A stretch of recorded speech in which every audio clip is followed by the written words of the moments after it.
सबके लिए खुला है मंदिर ये हमारा, मतभेद को भुला है मंदिर ये हमारा। सबके लिए खुला है मंदिर ये हमारा, मतभेद को भुला है मंदिर ये हमारा। आओ कोई भी पंथी, आओ कोई भी धर्मी, देशी विदेशियों का मंदिर ये हमारा। मैदान पट बिछाया, डाला है एक आसन, सब देवता समाता मंदिर ये हमारा। आओ सभी मिलेंगे समुदाय प्रार्थना में, टुकड़ियाँ कहे अमर है मंदिर ये हमारा। सबके लिए खुला है मंदिर ये हमारा, मतभेद को भुला है मंदिर ये हमारा। मतभेद को भुला है मंदिर ये हमारा, मतभेद को भुला है मंदिर ये हमारा। नमस्कार. या मंगलमय प्रभाती उत्सव तीर्थ या भक्तिमय सदरात मी रेश्मा आपणा सर्वांचं सहर्ष स्वागत करते. श्रोते हो, उत्सव तीर्थ अंतर्गत आपण ग्रामगीतेवर आधारित प्रवचनमाला ऐकत आहोत. पहिल्या भागात ग्रामगीतेचे रचनाकार राष्ट्रसंत तुकडोजी महाराज यांचा परिचय आपण करून घेतला. माधवीताईंचं प्रवचन मन एकाग्र करणारं, लहान मुलांपासून वृद्धांपर्यंत सगळ्यांनी ऐकावं असं. संत तुकडोजी महाराजांची 50-60 वर्षांची कारकीर्द, त्यामध्ये त्यांनी केलेलं भरीव कार्य ताईंनी अवघ्या 40 मिनिटात याचं सुंदर विवेचन आपल्या प्रवचनातून केलं. आज प्रत्यक्ष ग्रामगीतेला सुरुवात होत आहे, तेव्हा प्रसन्न मनाने ज्ञानगंगेतलं हे तीर्थ प्राशन करूया. उत्सव तीर्थ ग्रामगीता भाग 2. निर्मिती साहित्य उत्सव. प्रवचनकार श्रीमती माधवीताई जोशी. पार्श्वगायन उज्ज्वला सोनी. तांत्रिक सहाय्य विद्या पाटील, प्रमोद पांढरे. तर ऐकूयात उत्सव तीर्थ ग्रामगीता.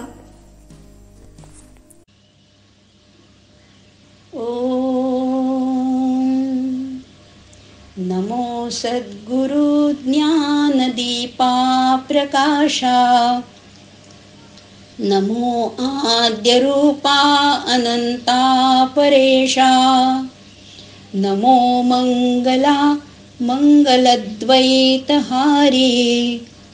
नमो त्वत्कृपा पूर्णदोषा निवारी. तुझे रूप ते पाहू दे विश्वव्यापी, तुझी पाऊले सेवू दे ग्रामरूपी. तुझे ज्ञान सर्वांतरी संचरू दे, तुझा सत्य आनंद लोकी भरू दे. खरे नाम निष्काम ही ग्राम सेवा, झटू सर्व भावे करू स्वर्ग गावा. कळो हे वळो देहकारी पडू दे, घडू दे प्रभो एवढे हे घडू दे. घडू दे प्रभो एवढे हे घडू दे. हरि ओम. ग्रामगीता. आपण या ग्रामगीतेची प्रार्थना आत्ता म्हटली. ही ग्रामगीता तुकडोजी महाराजांचं अगदी अल्प प्रमाणात आपण त्यांचं चरित्र पाहिलं. या माणिक बंडोजी इंगळे किंवा ठाकूर असं त्यांच्या नावामागे लावायची पदवी होती. अशा या माणिकचा तुकडोजी महाराज कसे झाले याचा आपण प्रवास मागच्या भागामध्ये पाहिला. त्याला त्यांच्या अडकोजी महाराजांनी दीक्षा दिली होती आणि दीक्षा देताना जेव्हा हा भजनं रचायचा, स्वतःच्या आवाजामध्ये जेव्हा ती भजनं सादर करायचा, तेव्हा तो नेहमी म्हणायचा तुका म्हणे तुका म्हणे. तेव्हा अडकोजी महाराजांनी एकदा त्याच्या पाठीत धपाटा मारला आणि ते म्हणाले की तू तुका म्हणे का म्हणतोयस? तुकाराम महाराजांची नाही आहेत ना ही भजनं, आणि तू तुका नसलास तरी तुकड्या तरी आहेस ना, असं म्हणून त्याचं नाव तुकड्या पडलं. पुढे त्यांना तुकड्या दास असं आदराने लोक म्हणायला लागले आणि आज त्यांचं नाव तुकडोजी महाराज, राष्ट्रसंत तुकडोजी महाराज म्हणून आपणा सर्वांना परिचित आहे. आणि अशा या राष्ट्रसंतांनी गावाचा उद्धार हीच तळमळ त्यांच्या मनामध्ये सदैव लागलेली होती. आणि या ग्रामाचा उद्धार करण्यासाठी त्यांनी अनेक छोटी छोटी गीतंही लिहिलेत, अभंग लिहिलेत, भारूड लिहिलेत, पदं लिहिलेत, कवनं लिहिली आहेत, रचना केल्या आहेत. पण ग्रामगीता हा सगळ्याचा मुकुटमणी आहे. आणि या ग्रामगीतेचा आपण अभ्यास 8 भागामध्ये करणार आहोत. ही ग्रामगीता कशी आहे तर ग्रामगीतेचं खरं म्हटलं तर 41 अध्याय आहेत. आणि शेवटचा अध्याय समजा ग्रंथ महिमा किंवा फलश्रुतीचा मानला तरी 40 अध्यायाची आपण 5-5 अध्यायाचा एक गट अशी विभागणी केलेली आहे. आणि त्या 5-5 अध्यायाच्या एका गटाला पंचक असं नाव दिलेलं आहे. आणि या पंचकाचा आपण एका व्याख्यानामध्ये त्याचा आढावा घेणार आहोत आणि या ग्रामगीतेचा सखोल असा अभ्यास करणार आहोत. कारण खरोखर ज्याला स्वतःचा उद्धार करून घ्यायचा आहे त्याच्यासाठी ही ग्रामगीता अत्यंत मार्गदर्शक अशी ठरणार आहे. ग्रामगीता म्हणजे भारतीय जनतेचं खरं म्हटलं तर उघडं असं ज्ञानपीठ आहे. कारण ह्या अद्भुत अशा ग्रंथामधून सत्य आहे, पावित्र्य आहे, प्रामाणिकपणा आहे आणि सेवा आहे यांचा संदेश अक्षरशः घरोघरी पोचलेला आहे. पु ल देशपांडेंना एकदा म्हटलं होतं, ते म्हणाले या ग्रंथात काय आहे हे विचारण्यापेक्षा याच्यात काय नाही ते विचारा. पु ल म्हणतात हा ग्रंथ पूर्व परंपरेच्या चौकटीतला नाही किंवा केवळ तो जुना आहे आणि म्हणून तो महत्त्वाचा आहे असंही नाही आहे. तर तो जुना असला तरी त्याच्यामध्ये क्रांतिकारी नाविन्य आहे. प्रत्येक गोष्टीमध्ये त्याच्यामध्ये नाविन्य आहे, नवतेचा विचार आहे, आधुनिकतेचा विचार आहे. आणि ही पंचकांचा आपण विचार करणार आहोत. एकूण ह्या ग्रामगीतेमध्ये एकूण ओव्या किती आहेत तर 4674 अशा ओव्या आहेत. एकाच दिवशी अनेक ठिकाणी 55 ठिकाणी एकाच दिवशी प्रकाशन झालेलं आहे या ग्रामगीतेचं. आणि इंग्लिशमध्ये सुद्धा याचा अनुवाद झालेला आहे. आणि ही ग्रामगीता 51 देशांमध्ये पोचलेली आहे आणि तिथे ग्रामसुधारणेसाठी त्याचा अभ्यास केला जातो. मात्र आपल्याच इथेच महाराष्ट्रात सुद्धा ही ग्रामगीता त्या मानाने दुर्लक्षित राहिली आहे. पण ह्या निमित्ताने आपण ह्या ग्रामगीतेचा अभ्यास नक्कीच करणार आहोत. ग्रामगीता हे शीर्षकच मुळे इतकं बोलकं आहे, जणू काही तो भगवंतांचा मित्र संवाद आहे. किंवा दुसऱ्या भाषेत सांगायचं झालं तर ते आधुनिक असं ओवी काव्य आहे. महाराजांनी तुकडोजी महाराजांनी या ग्रामगीतेमध्ये श्रेयसापेक्षा प्रेयसाचा विचार केला आहे आणि म्हणून ते सर्वसामान्यांना अधिक जवळचं वाटतं. त्यांचा मार्ग हा प्रेयसाच्या मार्गाकडून मग श्रेयसाकडे वाटचाल करणारा आहे. इतर सर्व संत सांगतात जो उपदेश करतात तो श्रेयसासाठी म्हणजे मोक्षासाठी, मुक्तीसाठी, स्वर्गप्राप्तीसाठी असेल. पण तुकडोजी महाराजांचा उपदेश आहे तो इथे आत्ता ह्या जगामध्ये वावरताना आम्हाला सुखी कसं होता येईल आणि केवळ मला एकट्यालाच नाही तर माझ्याबरोबर माझं गाव, माझा देश, माझं राष्ट्र कसं सुधारता येईल याच्यासाठी हा सगळा उपदेश तुकडोजी महाराजांनी केलेला आहे. ह्या ग्रामगीतेबद्दल अनेकांनी अनेक त्यांची प्रशंसा केलेली आहे, अनेक शब्दामध्ये वेगवेगळ्या भाषेमध्ये केलेली आहे. यशवंतराव चव्हाणांनी म्हटलेलं आहे की प्रत्येकाला समजेल अशा भाषेमध्ये सत्य, पावित्र्य, प्रामाणिकपणा यांचा संदेश घरोघरी पोचवण्याचं काम ही ग्रामगीता करते. किंवा BN दातार यांनी म्हटलेलं आहे, ग्रामगीता हा कार्यकर्त्यांना मार्गदर्शन करण्यासाठी तुकडोजी महाराजांनी स्वानुभवावर लिहिलेला असा हा ग्रंथ आहे. ग्रामगीतेबद्दल इतर काही लोक कसे काय बोलतात आणि किती त्याची प्रशंसा करतात हे आपण वेळोवेळी समजून घेणारच आहोत. आता ह्या 8 पंचकापैकी आज आपण सुरुवात करणार आहोत त्या एका वेगळ्याच पंचकाला, आणि तो म्हणजे त्याचं नाव आहे सद्धर्म पंचक. पहिलंच ते 5 अध्यायाचा जो समूह आहे त्याला म्हटलेलं आहे सद्धर्म पंचक. आणि ह्या 5 अध्यायाचा आपण आजच्या भागामध्ये विचार करणार आहोत. धर्म म्हणजे काय? आधी सद्धर्म. हिंदू, मुस्लिम, ख्रिश्चन हा धर्म इथे नाहीच आहे. धर्म याचा अर्थ आहे धारणा, ज्याच्यामुळे समाजाची धारणा होते त्याला इथे धर्म म्हटलेलं आहे. आणि असा सद्धर्म ज्याच्यातून जागवला जाईल असं हे सद्धर्म पंचक आहे. आणि या सद्धर्म पंचकामध्ये 5 अध्याय आपण बघणार आहोत. त्याच्यातला आणि तुकडोजी महाराजांचं एक वैशिष्ट्य असं आहे की प्रत्येक अध्यायाला त्यांनी एका संतांचं चित्र दिलेलं आहे आणि त्या संतांचा संदेशही आपल्याला सांगितलं आहे. पहिलंच त्याच्यातलं जो अध्याय आहे त्याचं नाव आहे देवदर्शन अध्याय. देवदर्शन ह्या अध्यायावर स्वतः राष्ट्रसंत तुकडोजी महाराजांचंच चित्र आहे, कारण ही त्यांचीच शिकवण आहे. पण पुढे वेळोवेळी आपण इतर संतांचाही या निमित्ताने परिचय करून घेणार आहोत किंवा त्यांचा संदेश या अध्यात्म कसा दिला आहे हेही थोडंसं जाणून घेणार आहोत. आत्ता आपण बघतोय देवदर्शन. सुरुवात करतानाच नेहमी गणेशपूजनाने करतात, त्यामुळे पहिलीच ओवी आहे, ओम नमोजी विश्वचालका जगद्वंद्या ब्रह्मांड नायका एकची असोनी अनेका भासशी विश्वरूपी. गणपतीला वंदन केलेलं, तू एकच आहेस पण अनेक रूपांनी भासतोस. आणि असा जो गणपती आहे त्याला पहिल्यांदा वंदन केले कारण तो विघ्नहर्ता आहे. आता ह्या ग्रामगीतेची प्रेरणा त्यांना कुठे मिळाली, ग्रामगीता लिहावी असं तुकडोजी महाराजांना कुठे वाटलं, तर पंढरपूर क्षेत्री जेव्हा ते चंद्रभागेच्या तीरी आषाढी एकादशीच्या दिवशी निवांत बसले होते तेव्हा त्यांना आतून एक स्फुरण आलं, एक आदेश आला.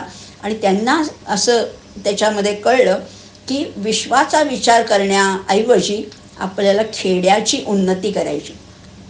बघा, त्यामुळे हा विश्वाचा विचार करण्यापेक्षा खेड्याची उन्नती कशी करता येईल याचा तू विचार कर, असं त्यांना एक वरतून परमेश्वरी आदेश आला. आणि त्यानुसार त्यांनी ही ग्रामगीता लिहिलेली आहे.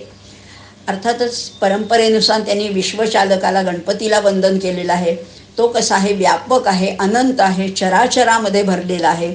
म्हणजे त्यांनी म्हणताना असं म्हटलेलं आहे, पूजा काय, मूर्ती काय, तबक काय, फुलं काय, भाव काय, सगळं देवा तूच आहेस असं त्या गणपतीला विनंती करून पुढे तुकडोजी महाराज म्हणतात, आपणची मंदिर मूर्ती पुजारी आपणची पुष्पे होऊन पूजा करी. बघा, मीच आहे सगळं. अगदी भगवद्गीतेशी साधर्म्य सांगणारा ही ओवी आहे. मंदिर कोण आहे, मूर्ती कोण आहे आणि पुजारी कोण आहे, आपणच आहोत. हा जीवात्मा जो आहे ना, हा मनुष्य देह जो आहे तोच सगळं आहे. आणि हा याच्यातनं गुरु शिष्य असा संवाद सांगताना तुकडोजी महाराज त्या ग्रामसुधाराकडे येतात आणि ते म्हणतात, खरंच देशाची उन्नती व्हायला पाहिजे असेल किंवा विश्व हे सगळं संपूर्ण विश्व सुखी व्हायला पाहिजे असेल तर पहिल्यांदा गाव सुधारलं पाहिजे. आणि गावाचा केंद्रबिंदू कोण आहे तर तो माणूस आहे. तुकडोजी महाराज म्हणतात, गाव हा विश्वाचा नकाशा, गावावरून देशाची परीक्षा, गावची भंगता अवदशा येईल देशा. गावाची सेवा हीच खरी तर ईश्वराची सेवा आहे. आणि तुकडोजी महाराज हे बोलता बोलता उपहासाने असं म्हणतात की जिथे देव आहे ना तिथे स्वार्थाची घेव नको. आपण जो व्यवहार करतो देवाशी सुद्धा नवस बोलतो, म्हणजे मी तुला हे देईन आणि त्याच्या बदल्यात तू मला काहीतरी दे, ही स्वार्थाची देवघेव इथे नाहीच आहे. तो देव आहे, तो देणारा आहे असं म्हटलेलं आहे.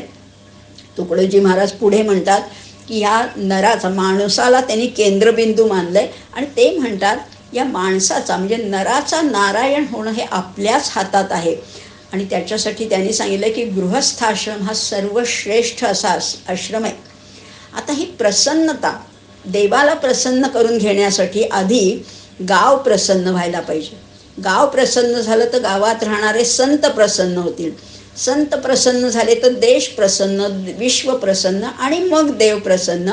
म्हणजे पहिल्यांदा केंद्रबिंदू या माणसाला, तुम्ही माणसातला देव बघायला शिका असं त्यांनी सांगितलं. आणि तो देव बघण्यासाठी आधी आपलं मन प्रसन्न हवं.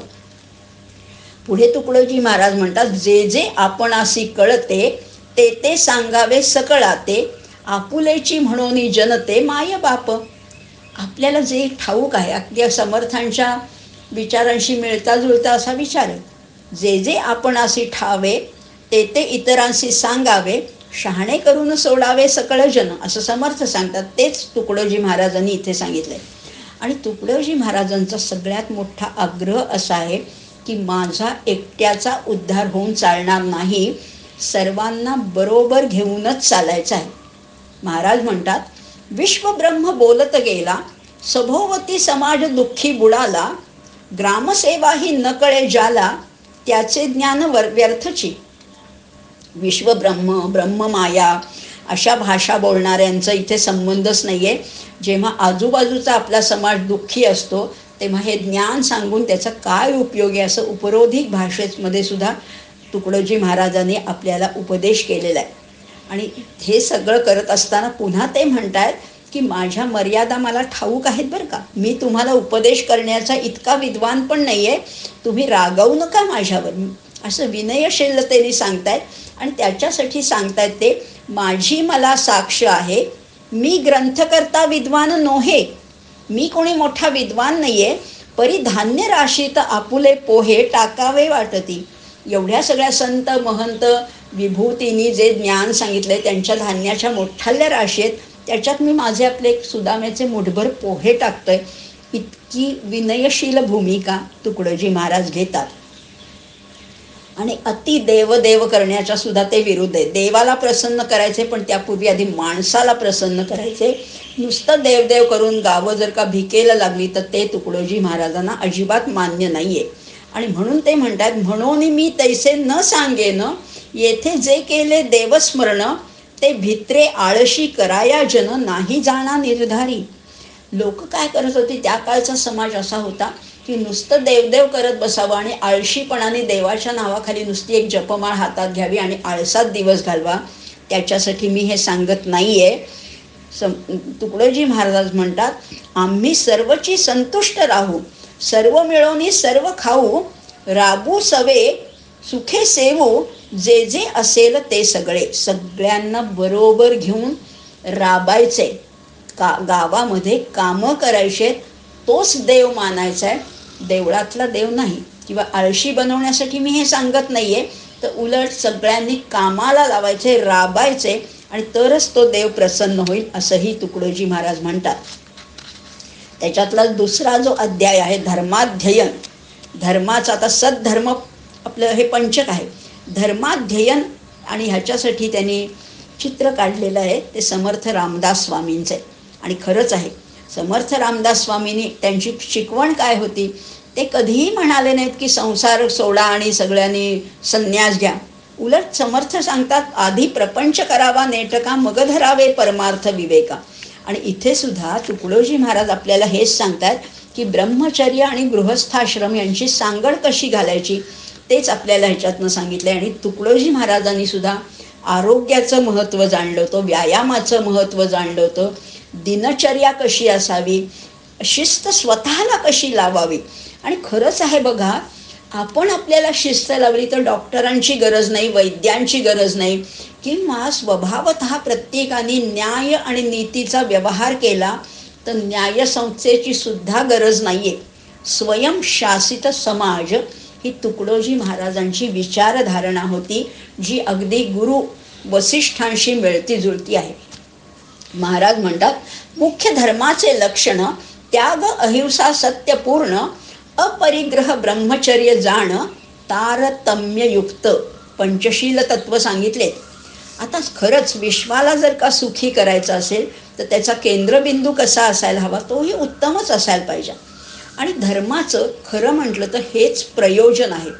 विश्वप्रार्थना जी आहे ना, शांती मंत्र जो आहे, सर्वेपि सुखिनः सन्तु सर्वे सन्तु निरामयाः सर्वे भद्राणि पश्यन्तु मा कश्चित् दुःखमाप्नुयात्. इथे महाराज हेच सांगतायत, अगदी शुद्ध मराठीमध्ये सांगतायत, सर्व विश्वची व्हावे सुखी, ही धर्माची दृष्टी नेटकी, ती आणावी सर्व गाव लोकी, तरीच लाभ. आता हे संस्कार करताना सुद्धा एकदम संस्कार नाही करायचे बरं का. उगीच आपला आज मनात आलं आणि चला संस्कार करूया असं नाही होत. क्रमाक्रमाने संस्कार व्हायला पाहिजे. आणि खरंच आहे, क्रमाक्रमाने संस्कार केले तर नराचा नारायण सुद्धा होऊ शकतो. नर करणी करे तो नरका नारायण हो जाए.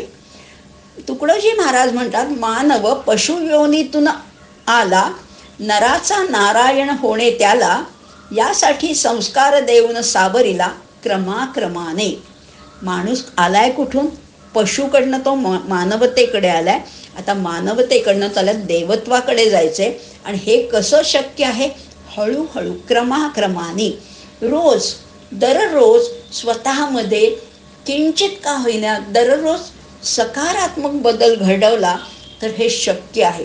आणि लहान मुलांना कळत नसतं, पण लहानपणापासून मुलांवर जर का पालकांनी उत्तम संस्कार केले, शाळेत म्हणा गुरुकुलात म्हणा शिकणाऱ्या विद्यार्थ्यांचा आहार कसा असावा, त्यांनी गाणी कुठली म्हणावीत, त्यांनी सिनेमा कुठले बघावेत, हे सुद्धा तुकडोजी महाराज अत्यंत सुंदर रीतीने आपल्याला सांगतात.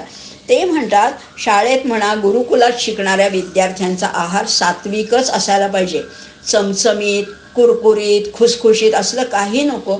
देहधारणेपुरतं चवीने पण सात्विक अन्न खावं. वृक्ष पदार्थ खाऊ नयेत, कृत्रिम पदार्थ खाऊ नये, किंवा मनोरंजनाची अतिरेकी प्रकार सुद्धा असू नये. गाणी म्हणावीत, पण ती गाणी कुठली? भक्तिगीतं असू देत, देशभक्तीपर गीतं असू देत, शृंगारी गायन या विद्यार्थ्यांनी करूच नये. आज त्यांना त्याच्यापासून कटाक्षाने दूर ठेवावे. तुकडोजी महाराजांचा आणखीन एक संदेश फार वेगळा आहे बरं का. फार छान सांगितलेला आहे. जेव्हा मुलगा 7-8 वर्षाचा होतो, म्हणजे साधारण उपनयन संस्कार जेव्हा होतो, तेव्हापासून स्त्री संगती, स्त्री स्पर्श, अगदी कुणाचा स्त्री स्पर्श टाळायला पाहिजे. कुणाचा? आईचा सुद्धा. आई, मावशी, बहीण, आत्या ह्यांचाही स्पर्श देखील व्हायला नको. आणि कारण व्यायामाबरोबर त्याचं मन सुद्धा बळकट व्हायला पाहिजे. फार सुंदर सांगितले तुकडोजी महाराजांनी. शरीर उत्तम आणि मनही खंबीर असायला पाहिजे. Sound mind in sound body. त्यामुळे दोन्हीचा समतोल साधता यायला पाहिजे असं तुकडोजी महाराजांचं आपल्याला सांगणं आहे. तुकडोजी महाराज म्हणतात, ब्रह्मचर्य म्हणजे ब्रह्माचरण, ब्रह्मतेजाचे साधन, विद्याप्राप्तीचे वर्तन, वीर्य रक्षण ब्रह्मचर्य. आणि याच्यासाठी हे सगळं सांगताना कुणी सांगायला पाहिजे? कुणाला हे सांगायचा अधिकार आहे? तर केवळ शिक्षकांना आहे. आणि शिक्षकांनी त्यासाठी कसं वागायला पाहिजे? तर स्वतः आधी आदर्श जीवन जगायला पाहिजे. शिक्षक आदर्श असले तर मुलं आपोआप पुढची पिढी सहजच आदर्श घडेल. गीता हेच सांगते, भगवद्गीता हेच सांगते, यद्यदाचरति श्रेष्ठा तत्तदेवे तरो जनः. इथे तुकडोजी महाराज हेच तत्वज्ञान अत्यंत सुलभ मराठीमध्ये सांगतात. गुरुजनी ऐसे द्यावेत धडे, आपुला आदर्श ठेवोनी पुढे, विद्यार्थी तयार होता चहूकडे, राष्ट्र होई तेजस्वी. हे राष्ट्र तेजस्वी घडायचं असेल तर शिक्षक उत्तम पाहिजे. मुलांसाठी त्यांच्या मनामध्ये आस्था पाहिजे, तळमळ पाहिजे की उद्याची पिढी माझ्याकडनंही घडणार आहे. आणि त्याच्यासाठी शिक्षकांनी आपलं वर्तन अत्यंत आदर्श असं ठेवायला पाहिजे. आणि ह्या केवळ मुलांपुरता विचार नाही, मुलींसाठी सुद्धा हेच नियम आहेत. आणि खरंच आहे, आपल्या भारताला इतकी उज्ज्वल अशी परंपरा लाभलेली आहे.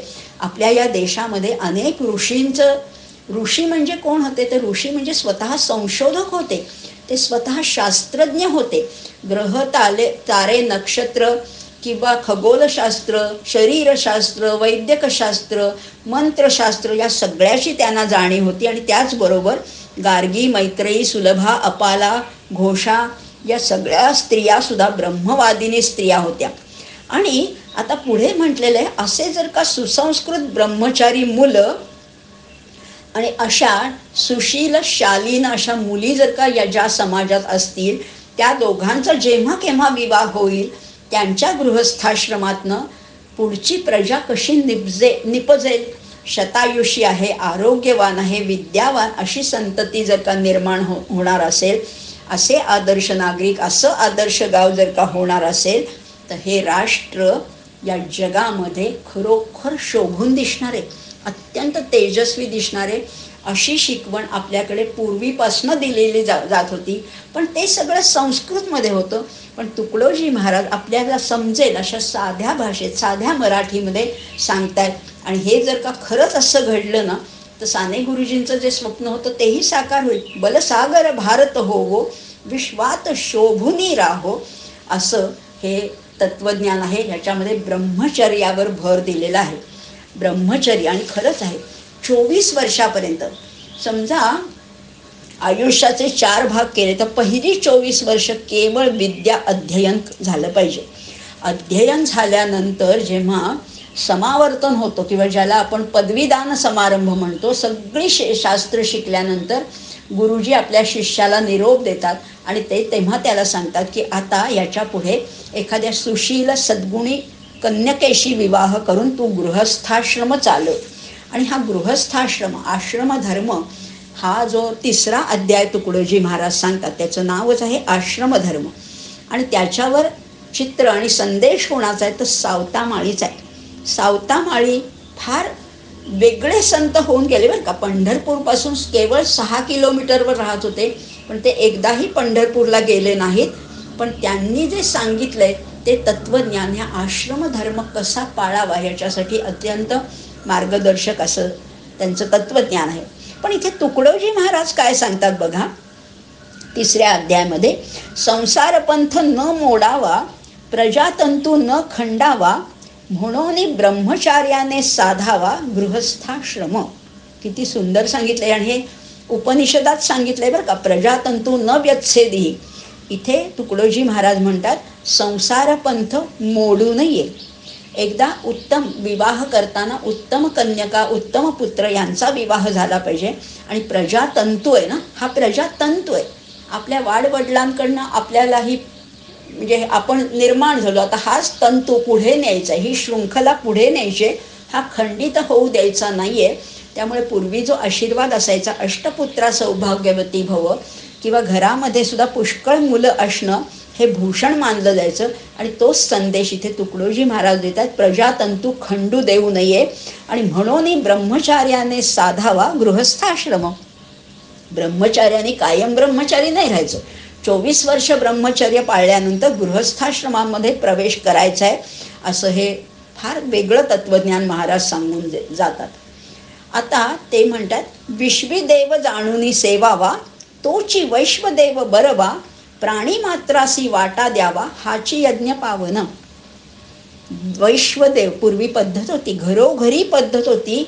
आपण जेवण्यापूर्वी भोजन, या सृष्टीमध्ये जेवढा आपला अधिकार आहे तसा सगळ्या प्राण्यांचा या सृष्टीतल्या पाण्यावर, अन्नावर, सगळ्यावर अधिकार आहे.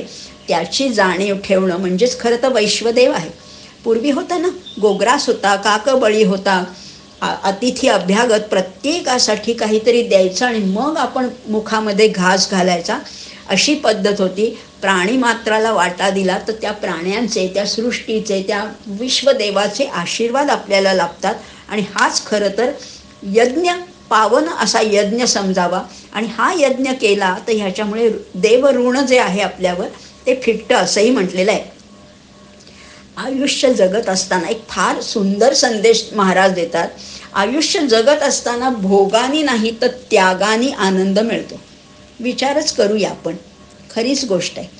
बघा, आपण सगळं ओरबाडून घेतलं, त्याच्यात काहीच मजा नाही. तेवढ्यापुरता तात्कालिक आनंद मिळेल, पण जो आनंद आपल्याला दुसऱ्याला दिल्यामुळे मिळतो ना, त्यागामुळे जो आनंद मिळतो तो अद्वितीय असा आहे आणि तो टिकणारा आनंद आहे. महाराज म्हणतात, आपण अशी आवडे घास, तो राखून देई त्यास, दुसऱ्याच्या सुखार्थ भोगी त्रास, हे शिक्षण गृहधर्मी. काय विलक्षण तत्वज्ञान आहे. आपल्याला जे आवडतं ना, बघा विचारच करूया, आपल्या जवळच्या व्यक्तीला तेच दिलं, आपल्याला नाही मिळालं तरी सुद्धा त्याच्यात आनंद आहे. पिता पुत्रांचं नातं कसं असावं? वडिलांना समजा श्रीखंड आवडते, जिलबी आवडते, पण जर का मुलाला आवडत असेल तर वडील त्याला आपल्या घासातला घास काढून देतात आणि म्हणतात की अरे मला नकोय, तू घे. त्यागामध्ये काय आनंद आहे याची शिकवण कुठे मिळते, तर ही गृहस्थाश्रमामध्ये ही शिकवण मिळते. आणि दुसऱ्याच्या सुखार्थ भोगी त्रास दुसऱ्याला मिळावं म्हणून एकमेकांसाठी जी झटणारी कुटुंब असतात ना, तिथे स्वर्गच नांदतो, खरोखर स्वर्ग नांदतो. आणि हे शिक्षण गृहधर्मी असं म्हटलेलं आहे. आणि केवळ आपल्यासाठीच नाही बरं का, आपल्या कुटुंबासाठी सुद्धा नाही. आता हाच परिघ आहे ना, तो आपल्याला विस्तार करायचा आहे, विस्तृत करायचं आहे. माझंच कुटुंब नाही तर माझं जे परिसर आहे, म्हणजे पूर्वी आता वाडा संस्कृती होती, चाळीत राहत होते, एकत्र राहत होते.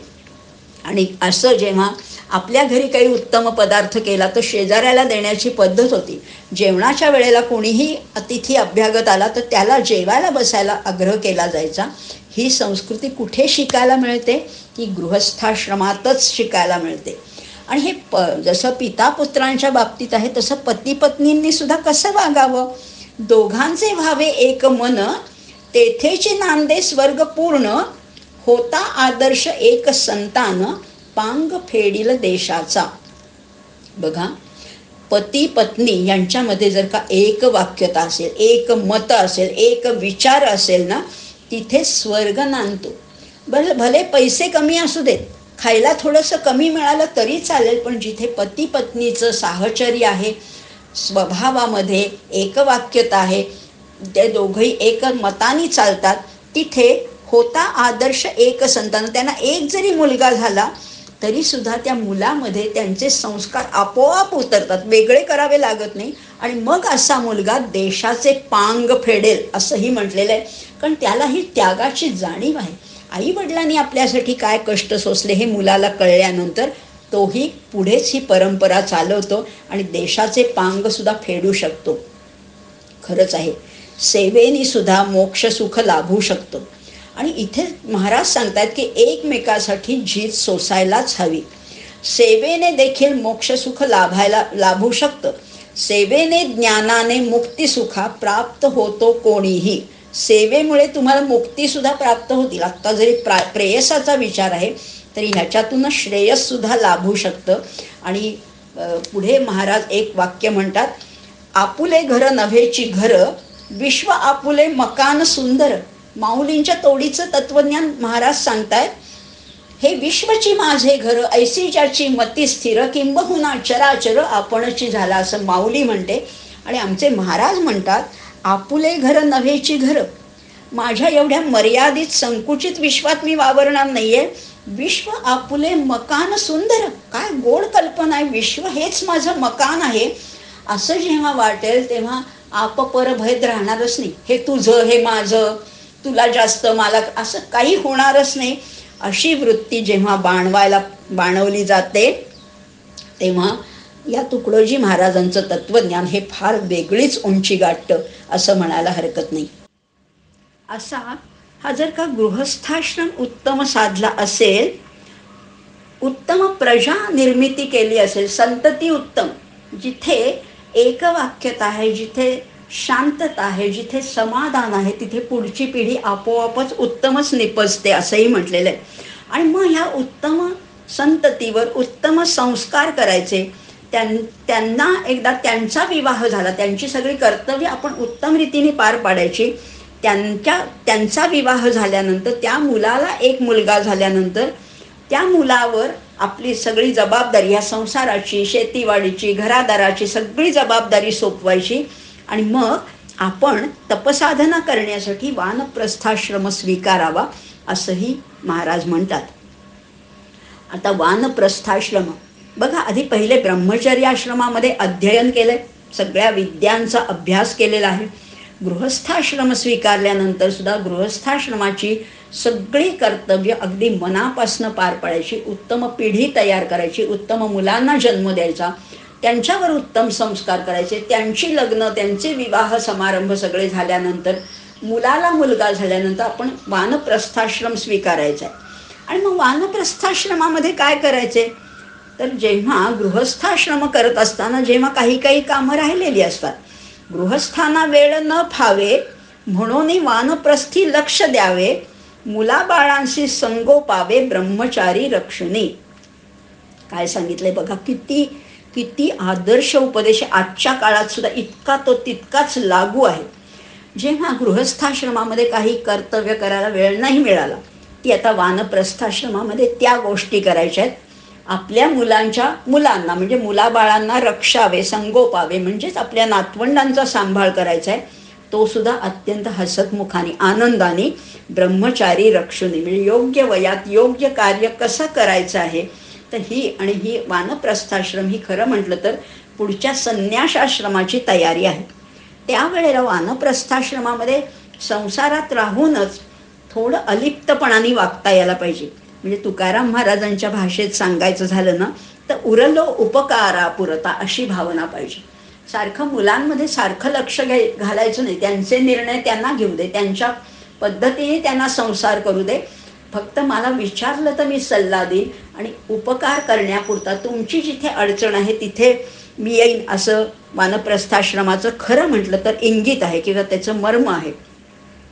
हे सगळं करत असताना संसारातून वासना आपोआप निघून जायला हवी, गळून पडायला पाहिजे. ओढून नाही काढायची, पण ती गळून पडायला पाहिजे. म्हणजे जसं वृक्षाचं फळ पिकलं की आपोआप गळून पडतं, तसं वानप्रस्थाश्रमामध्ये सगळ्या वासना गळून पडल्या पाहिजे आणि वैराग्य प्राप्त झालं पाहिजे. अशा वेळेला काय करायचं आहे, कर्तव्य काय आहे, तर ग्रामसेवाची देशसेवा आणि देशसेवाची ईश्वर सेवा. जिथे जिथे कुठे गावाला माझी गरज असेल, वृद्धापकाळी वानप्रस्थाश्रमामध्ये जिथे माझी गरज असेल तिथे मी धावून जाईन ग्रामसेवाची. आणि ग्रामसेवा केली तर तीच देशसेवा, आणि देशसेवा म्हणजेच देवसेवा आहे. असं आपल्याला त्याच्यातनं हळूहळू बाजूला व्हायचंय, असंही तुकडोजी महाराज सांगतात. आणि मग ही स्थितप्रज्ञता, महाराज पुढे म्हणतात, ही स्थितप्रज्ञता अंगी मुरली, त्यासी जीवनमुक्ती लाभली, याची देही त्याने साधली, पूर्ण सफलता जीवनाची. भगवद्गीतेमध्ये जे स्थितप्रज्ञाची लक्षणं आहेत ना, ती सगळी साध्या भाषेमध्ये इथे महाराजांनी सांगितले. म्हणजे गीतेचंच तत्वज्ञान त्यांनी सोपं करून आपल्याला सांगितलंय. आणि मग ते म्हणतात ही स्थितप्रज्ञता अंगामध्ये मुरायला पाहिजे, तात्पुरती नाही आहे, थोड्या वेळापुरती स्थितप्रज्ञता नाही. असा जो कोणी वागेल त्याला जीवनमुक्ती लाभेल. जीवनमुक्ती याचा अर्थ फार मोठा आहे, व्यापक आहे, फार विशाल अर्थ आहे. जीवनमुक्ती म्हणजे जीवनातून मुक्त नाही, तर जीवन जगत असतानाच त्याला मुक्ती लाभेल. आपल्या डोळ्या देखतच मुलाबाळांचा उत्तम फळलेला फुललेला संसार बघून, नातवंड अंगावर खेळत असताना, गावाची सेवा करत असताना, देशासाठी झटत असताना इतकी तृप्तीची, एक संतुष्टीची भावना येते की त्याला त्या जीवन जगत असताना जणू काही मुक्ती लाभते. याची देही त्याने साधली, हे देह असतानाच त्यांनी ही मुक्ती साधलेली आहे. आणि मग अशा जीवनाला आपल्याला सफल जीवन, यशस्वी जीवन असं निश्चितपणाने म्हणता येईल. महाराज म्हणतात पूर्ण सफलता जीवनाची. असा हा जो आश्रमधर्माचा सावतामाळी ज्याचं चिन्ह आहे, अशा आपण तो अध्याय पण पाहिला, 3रा अध्याय. आता 4थ्या अध्यायाला संदेश कुणाचा आहे, तर स्वामी वासुदेवानंद सरस्वती, कडकडीत वैराग्याचं प्रतीक आहे. वासुदेवानंद सरस्वती यांनी भारत भ्रमण केलं, अनेक रोगपीडितांना औषध सेवा दिली, संसार आणि परमार्थ याची कशी सांगड घालावी हे त्यांनी इतक्या उत्तम रीतीने सांगितलेलं आहे. आणि वासुदेवानंद सरस्वती म्हणतात व्यक्तीच्या बरोबरच समाजाची सुद्धा उन्नती झाली पाहिजे. आणि तेच तत्व तुकडोजी महाराज आपल्या या 4थ्या अध्यायामध्ये संसार आणि परमार्थ या अध्यायामध्ये सांगतायत. ते म्हणतायत एकट्या व्यक्तीने सुधारून चालणार नाहीये, त्याच्याबरोबर समष्टीची, व्यष्टीबरोबर समष्टीची उन्नती झाली पाहिजे. आणि शेवटी काय आहे, 4ही आश्रम आता आपण मागच्या ह्याच्यात थोड्या अल्प प्रमाणात पाहिले. ब्रह्मचर्य आश्रमामध्ये विद्याध्ययन करावं, गृहस्थाश्रमामध्ये उत्तम गृहस्थ संसार जीवन उत्तम रीतीने चालवावं, वानप्रस्थाश्रमामध्ये थोडं अलिप्त राहून पण आपल्या संसारासाठी थोडं मदत करावी, आणि संन्यासाश्रमामध्ये पूर्ण संन्यास, सगळ्यातनं अलिप्त व्हावं, विरक्त व्हावं आणि केवळ ईशस्मरण करावं असंही सांगितलेलं आहे. आता आयुष्याचे हे काल्पनिक असे 4 भाग आहेत बरं का. मात्र आता संन्यासाश्रमामध्ये लोकांची थोडीशी फसगत होऊ शकते. काही लोक या आयुष्याचा कंटाळा आला, त्रागा झाला, त्रास वाटायला लागला, वैताग आला की संन्यास घ्यायला जातात. असा संन्यास उपयोगी नाही आहे. वैराग्यसुद्धा दांभिकतेने वैराग्य नको, तर वृत्ती कशी असायला पाहिजे, सुसंस्काराने वृत्ती तयार करणं हीच खरी दीक्षा आहे. तुकडोजी महाराजांना तर खोटेपणाची अत्यंत चीड होती. खोटेपणावर त्यांनी अगदी कोरडे ओढलेले. महाराज म्हणतात, घातली भगवी वस्त्रे अंगावरी, परी क्रोध भरला अंतरी बाहेरी, लंगोटीसाठी झगडा करी यजमानापाशी. मग ते कसलं वैराग्य? भगवी वस्त्र घातलीत, लोकांना वाटतं हे संन्याशी वगैरे आहेत, पण इतका क्रोध भरलाय आत बाहेर. जरासं मनाविरुद्ध झालं, जरा ती लंगोटी कोणीतरी इकडची इकडे ठेवली तर त्याच्यासाठी हा झगडा करतो, भांडण करतो यजमानापाशी. अशी ही कथा आहे. अशा कथा तर आपण अनेक बघणारच आहोत. तर ह्या गोष्टीमुळे काय होतं, हे दांभिक वैराग्य नको. एकदा बरं का एक माणूस असाच, त्याला संसाराचा अगदी वैताग आला म्हणून त्यांनी जंगलात गेला, अरण्यात गेला. तिथे परमेश्वर चिंतन वगैरे करायला लागला. रोज स्नान करून लंगोटी तिथे झाडावर वाळत घालायचा. एक उंदीर येऊन रोज ती लंगोटी कुरतडायचा. त्या मग उंदराचा बंदोबस्त करण्यासाठी त्यांनी मग मांजर पाळली. पण मांजरीला काहीतरी खायला द्यायला पाहिजे, मग तिला दूध तरी रोज कुठनं आणणार. मग त्या मांजरीच्या दुधाची सोय म्हणून त्यांनी गाय पाळली. गाईला सुद्धा चारा पाहिजे, चाऱ्यासाठी त्यांनी शेत लावलं. शेताशी सुद्धा राखण करायला पाहिजे, ते धान्य आलेलं सुद्धा त्याची नीट निगुतीने व्यवस्था करायला पाहिजे. मग कोणीतरी माणूस ठेवायला पाहिजे. मग लोक म्हणाले, कुठला तरी भरवशाचा माणूस ठेवण्यापेक्षा तुम्ही लग्नच करा ना. आणि मग त्या संन्याशाने लग्न केलं. अशी ही कथा आहे. म्हणजे काय आहे, जेव्हा आतून ती वृत्ती गळून पडली नाहीये, तात्पुरता संन्यास घेतलाय, तेव्हा या वृत्ती पुन्हा उफाळून येतात. तसं तुकडोजी महाराजांना पसंतच नाहीये. आणि ते पुढेही सांगतात की विरक्ताने फुकटची भिक्षा मागू नये. एक भिक्षा मिळते, मला काही कष्ट नाहीत म्हणून विरक्त व्हायचं नाहीये. तर जो विरक्त आहे त्यांनी गावासाठी म्हणा, जनहितासाठी काहीतरी काम करायलाच पाहिजे. कुठेही भोंदूगिरीला इथे वाव दिलेला नाहीये.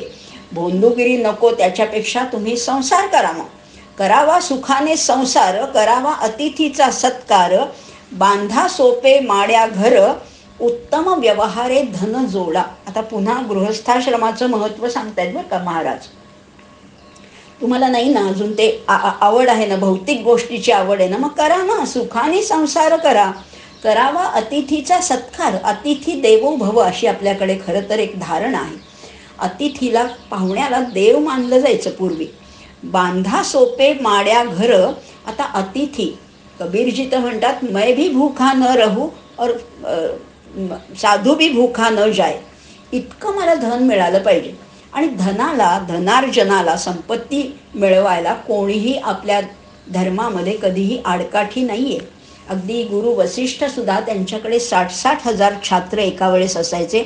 या सगळ्यांचं चरितार्थ चालवण्यासाठी ते संपन्न होते. त्यांच्याकडे भरपूर गायी, गुरं, दूध, दुभतं पुष्कळ होतं. आणि खरंच आहे, बांधा सोपे माड्या घर असं म्हटलेलं आहे. पण कसं, उत्तम व्यवहारे धन जोडा. शिष्टसंमत मार्गाने, नीतियुक्त मार्गाने धन जोडलं तर त्याला कुठेही आडकाठी नाही आहे. समर्थ जे सांगतात, प्रपंची पाहिजे सुवर्ण, परमार्थी पंचीकरण. किंवा श्रीसूक्तात सुद्धा असं म्हटलेलं आहे.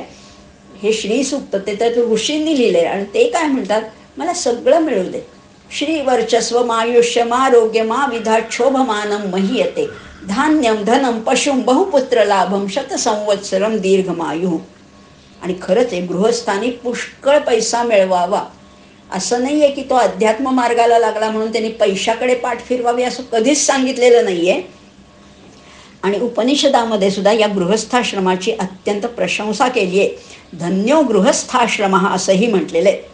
आणि गृहस्थाश्रम का धन्य आहे आणि त्यांनी का पुष्कळ संपन्न असावं, समृद्ध असावं का, तर त्यांनी फार सुंदर महाराज सांगतात. तुकडोजी महाराज म्हणतात, गृहस्थाश्रमाकडे कोण कोण येतं बघा. साधू आला, संत आला, राजा आला, रंक आला, अतिथी पाहुणा भुकेला आला, सर्वांसाठी गृहस्थाश्रम. कुणीही या, गृहस्थाकडे कुणीही आलं तरी त्याचं दार सताड उघडं असतं, सदैव स्वागतशील असं त्याचं घर आहे. कारण तो काय करतो, करी आलेल्यांचा सत्कार, संत साधूंचा सन्मान सुंदर, सार्वजनिक कामाचाही बोजावर, सांभाळी तसे प्रेमाने. गृहस्थाच्या घरी कुणीही येऊ देत, साधू येऊ दे, संन्यासी येऊ दे, राजा येऊ दे, रंक येऊ दे, अतिथी भुकेला कोणीही आला तरी त्याच्याकडे त्याचं स्वागत होतं, त्याचा यथोचित असा आदर सत्कार केला जातो. आणि सार्वजनिक कामाचा सुद्धा बोजा कुणावर असतो, तर तो गृहस्थावरच असतो असं म्हटलेलं आहे. एरवी असो तर सर्व आश्रम, सर्वात मोठा गृहस्थाश्रम, गृहस्थ धर्मावरीचं योगक्षेम चालतसे सर्वांचा.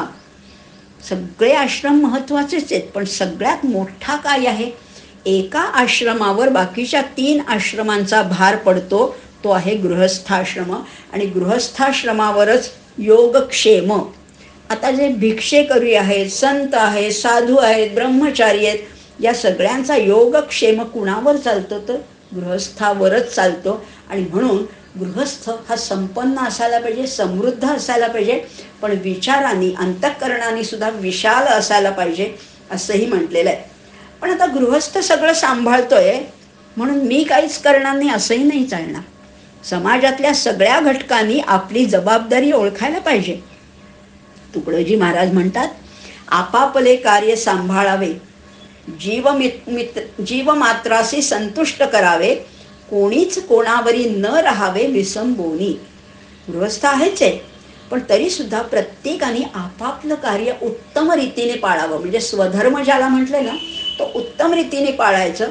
जीवमात्राशी संतुष्ट करावे. मगाशीच आपण वैश्वदेव पाहिला. सगळे जे माझ्या आजूबाजूला आहेत त्यांचा सुद्धा दिनक्रम, त्यांचं सुद्धा उदरभरण, सगळं त्यांनाही अधिकार आहे या सृष्टीवर, त्यामुळे त्यांनाही संतुष्ट करावं. कोणीच कोणावरी न राहावे विसंबोनी. मला माझ्या पुरतं तरी मिळवता यायला पाहिजे इतका आग्रह धरला पाहिजे. प्रत्येकजण, आता इथे कुणी समाजात कुणी कमी नाही जास्त नाही बरं का, प्रत्येकजण आपापल्या स्थानावर योग्यच असतो. सगळेजण आपापल्या परीने या जगाची सुंदरताच खरं तर वाढवत असतात. आणि म्हणून मी श्रेष्ठ तू कनिष्ठ असं कोणीच कोणाला म्हणायचं नाही. कोणी कोणास न लेखावे ही न, तो असे सर्वेश्वराचा अपमान. अभिमानी संन्याशाहुनीही महान, ठरे लीन पतिव्रता. काय सुंदर सांगितलंय. कुणी कुणाला कमी लेखू नये की मी मोठा डॉक्टर आहे किंवा मी शिक्षक आहे आणि तू झाडूवाला आहेस, तू कमी जातीचा, असा कुणालाही काही म्हणायचं नाही. प्रत्येकजण आपापल्या ठिकाणी योग्यच असतो. ज्याचा जो व्यवसाय आहे तो त्याचा व्यवस्थित करतच असतो. आणि जर का तुम्ही कुणाचा अपमान केला तर तो खरं म्हटलं तर त्या सर्वेश्वराचा अपमान आहे, त्या परब्रह्माचा परमेश्वराचा अपमान आहे. आणि इथे त्यांनी एक फटका मारलेला आहे. महाराज म्हणतात, अभिमानी संन्याशाहुनी महान. संन्याशी आहे, अत्यंत ज्ञानी आहे, सगळं आहे, पण अभिमानी, अत्यंत गर्व आहे त्या संन्याशाला. मग त्याच्यापेक्षा आमची साधी भोळी गृहिणी, ठरे लीन पतिव्रता, पातिव्रत्याचं पालन करणारी साधीशी गृहिणी जी फारशी शिकलेली पण नाही आहे, ती या गर्विष्ठ संन्याशापेक्षा सुद्धा श्रेष्ठच आहे. आणि आपण बघतोच संत सखू काय, संत जनाबाई काय, काय शिकल्या होत्या, काहीच नव्हतं, पण तरी सुद्धा त्यांनी ही परमपदवी प्राप्त झाली. त्या संत सखू, संत जनाबाई, संत बहिणाबाई असं मानलं जातं. त्यामुळे केवळ आपला धर्म जरी उत्तम रीतीने आचरण केला तरी सुद्धा तो श्रेष्ठच आहे, कुणी कुणाला कमी लेखू नये असाही एक फटका मारतायत तुकडोजी महाराज. किंवा प्रत्येकाने पुत्राने पुत्राचा धर्म पाळावा, पित्याने पित्याचा धर्म, आईने आईचा धर्म पाळावा, शिक्षकाने आपला धर्म पाळावा, शेतकऱ्याने शेतकऱ्याचा धर्म पाळावा, सैनिकाने सैनिकाचा धर्म पाळावा. प्रत्येकाने आपला धर्म पाळला तर काय सुंदर जग होणार आहे.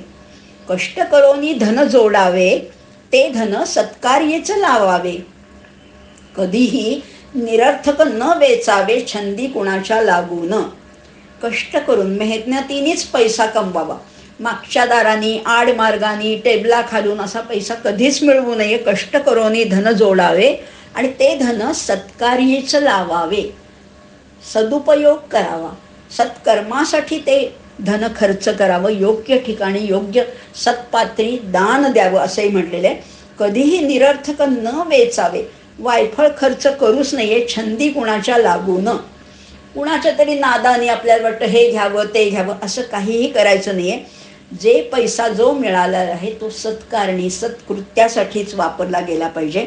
आणि याच अध्यायाच्या शेवटी तुकडोजी महाराज म्हणतात, महातीर्थाचे तीर्थ सुंदर तुकड्या म्हणे. शेवटी प्रत्येक अध्यायाच्या शेवटी महाराज म्हणतात तुकड्या म्हणे.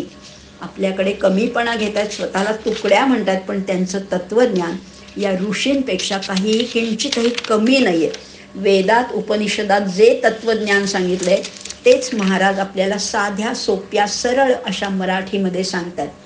आता 5वा अध्याय बघणार आहोत, या सद्धर्म पंचकातला शेवटचा अध्याय. त्याच्यामध्ये तर वर्णव्यवस्था सांगितली. आता वर्णच बघतो आपण, आश्रम पाहिले, आता वर्णव्यवस्था आहे. बघा ना, आपल्या या समाजामध्ये विविधता आहे. एक झाड तरी दुसऱ्या झाडासारखं आहे का? अगदी आंब्याचं झाड म्हणलं तरी त्याच्यामध्ये विविधता आहे. झाडामध्ये आहे, वेलीमध्ये आहे, पशुपक्ष्यामध्ये आहे, नद्या वेगळ्या आहेत, डोंगर वेगळे आहेत. सगळ्यात जर का भिन्नता आहे तर मग माणसात असणारच की. अहो, माणसाचे सुद्धा प्रत्येक माणूस काही दुसऱ्यासारखा नाही. नाक वेगळं, डोळे वेगळे, राहण्याची पद्धत वेगळी, कपडे वेगळे, संस्कार वेगळे, स्वभाव वेगळा असणारच ना. इतकी भिन्नता जर का या समाजात आहे तर ते सगळे लोक सारखे कसे वागतील? आणि त्याच्यासाठी ही वर्णव्यवस्था निर्माण करावी लागली. समाजात कसे लोक आहेत? एक शांत, एक उग्र, एक चंचल, एक एकाग्र. कोणी निवडावी समग्र गुणकर्मेती? आता बघा, आपण व्यवहारातही पाहतो, एक किंवा अगदी एका कुटुंबात सुद्धा बघतो, एक भाऊ अतिशय शांत आहे आणि एक अत्यंत संतापी आहे. एक चंचल असतो तर एक एकाग्र असतो. आता ह्याच्यामध्ये निवड कशी करायची आपण? पण त्यांनाही आपण बरोबर कामं देतो ना. प्रत्येकाला योग्य तीच कामं देतो. मग समाजात सुद्धा असंच आहे. आणि तुकडोजी महाराज म्हणतात, हे धर्मवेत्यांनी जाणले, गुणकर्म विभाग ध्यानी घेतले, परस्परांशी पूरक बनवले, समाज व्यवस्थे कारणे. हे धर्मवेत्यांनी जाणलं की समाज इतका भिन्न आहे आणि त्याच्यात वैविध्य आहे, वैचित्र्य आहे, पण तेही हवंच ना. सगळी माणसं सारखीच असती तर काय मजा राहिली असती? हाताची 5 बोटं तरी कुठे समान आहेत? भगवद्गीता पण सांगते, चातुर्वर्ण्यं मया सृष्टं गुणकर्म विभागशः. आणि म्हणून या समाज पुरुषाचे 4 भाग धर्मवेत्यांनी जाणलेले आहेत. ब्राह्मण म्हणजे त्याचं मस्तक आहे, क्षत्रिय म्हणजे त्याचे बाहू आहेत, वैश्य हे त्याच्या मांड्या आहेत, आणि चरण हे शूद्र आहे. असं साधारणपणे समाज पुरुषाची विभागणी केलेली असते. आणि त्यांना प्रत्येकाला कामं नेमून दिलेली आहेत. संरक्षण देते ते क्षत्रिय, व्यापार करते ते वैश्य निर्भय, न्यायदर्शन योजना कार्य ब्राह्मण वर्णाने मिले. आणि ह्या 33 वर्गाची जे सेवा करतात ते शूद्र आहेत. पण शूद्र म्हणजे क्षुद्र नाही आहेत, ते त्यांनाही तेवढाच मान द्यायला पाहिजे. प्रत्येक गोष्टीला महत्त्व आहे. सगळे सॉफ्टवेअर इंजिनियर झाले तर कसं चालेल? कुणीतरी शेती करायला पाहिजे, कुणीतरी कुंभाराचं काम करायला पाहिजे, कुणीतरी कपडे शिवायला पाहिजे, कुणीतरी झाडू करायला पाहिजे, कुणीतरी परिचारिकेचं काम करायला पाहिजे. हे जे आहे ना, ह्याच्यावर चातुर्वर्ण्य पद्धत आधारित आहे. आणि इथे म्हटलेलं आहे, सर्व काली सर्व देशी नैसर्गिक गुणभिन्नता ऐसी, म्हणून वर्णाश्रम योजना जगासी शांतीदायी. सर्व काली सर्व देशी, सगळीकडे ही चातुर्वर्ण्य व्यवस्था आवश्यकच आहे. कारण दोन्ही गोष्टी घडू शकतात. महाराज म्हणतात, आचार्य आणि आचारी एकाच जातीचे अधिकारी, म्हणून काय आदर एकाच परी करावा लोकी निष्ठेने. अहो, आचार्य म्हणजे जे श्रेष्ठ असे आचार्य आहेत आणि दुसरा आहे तो आचार्य, यांच्याशी दोघांशी समानतेने वागता येईल का? नाहीच जमणार. म्हणून गुणावरीचं लक्ष द्यावे, जो ज्या गुणी तो त्या वर्णी म्हणावे, सर्व गुणांचा आदर स्वभावे सर्वांकरिता असावा. आणि खरंच महात्मा गांधींचं सर्वोदयाचं किंवा विनोबांचं जे तत्वज्ञान आहे, हिनोदय सर्वोदय, त्याचाच विचार या सगळ्या समाज रचनेच्या मुळाशी असला पाहिजे. जो सगळ्यात खाली आहे त्यालाही वर घ्यायचं आहे, सर्वोदय करायचं आहे. आणि महाराजांचं तर ह्याचा आग्रह आहे. तुकडोजी महाराज म्हणतात, गाव करावे व्यवहार चतुर, त्यात भरावे निर्मळ संस्कार, परस्परात निर्मावा सहकार, न्याय नीतीने चालण्या. गावाला आधी आपल्या शहाणं बनवायचं. शहाणं म्हणजे फार शिक्षण नाही, तर शहाणं याचा अर्थ आहे व्यवहार चतुर. आणि व्यवहार चतुर म्हणजे लबाड नाही बरं का. त्याच्यात निर्मळ संस्कार भरायचे आणि परस्परांनी सहकार्याने काम करायचं. तुला हे येतं आणि मला हे येतं, तर दोघांनी जोडीने काम करायचे असं त्यांनी म्हटलंय सर्वांकरिता असावा. आता इथे सांगताना महाराज म्हणतात ब्राह्मण ही जात नाहीये. ब्राह्मण मुळे जाती नोहे, ती विशाळतेची पदवी आहे, हे समजोनी धरावी सोये ग्रामवासियांनी. जात नाहीये बरं का. ही ब्राह्मण म्हणजे जात नाहीये, ती एक पदवी आहे की ज्याला उत्तम ज्ञान आहे, उत्तम बुद्धी आहे, त्यांनी हे ब्राह्मण, ब्रह्मासाठी उपासना करणं तो ब्राह्मण आहे. इथे म्हटलेलं आहे आबालवृद्धा समजाविण्यासाठी ओज तेज असावे पाठी, म्हणून जप तप सद्ग्रंथ कंठी धारण करावे ब्राह्मणाने. ज्याला ब्राह्मणी पदवी मिळवायची ना, त्याच्यामध्ये काय असायला पाहिजे, त्याच्यामध्ये ओज असायला पाहिजे आणि तेज असायला पाहिजे. आणि त्यांनी त्याच्यासाठी आणखीन आहे म्हणून तेवढ्यांनी भागणार नाही आहे.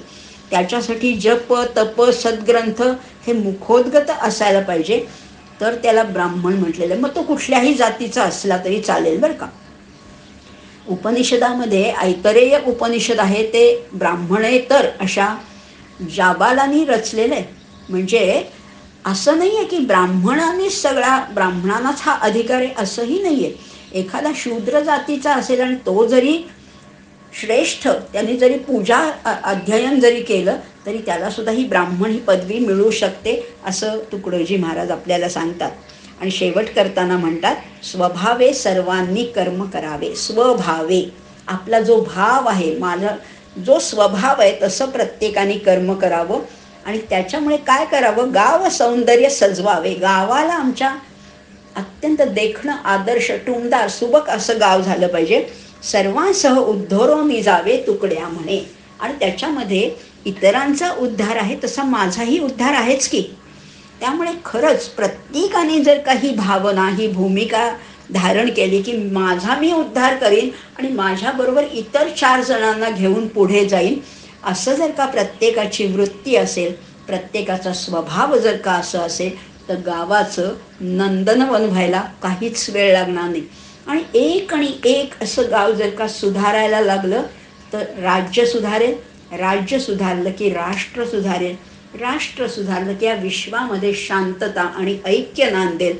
मग कुठलं भांडणं, कुठले कलह, कुठल्या लढाया काहीच उरणार नाही. ही तुकडोजी महाराजांची तळमळ जी आहे ना, ती आपल्याला आत्मसात करायला पाहिजे, ती नीट जाणून घेतली पाहिजे. आणि त्या वृत्तीनुसार आपल्यामध्ये किंचित का होईना परिवर्तन व्हायला पाहिजे.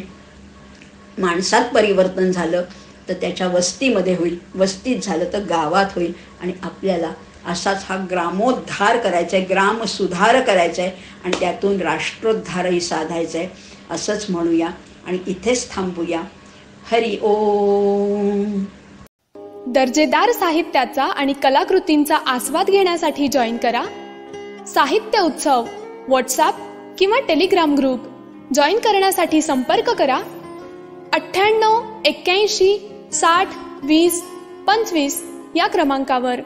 संपर्क क्रमांक पुन्हा एकदा 9881 60 2025. साहित्य उत्सव हे यूट्यूब चॅनल आजच सबस्क्राईब करा.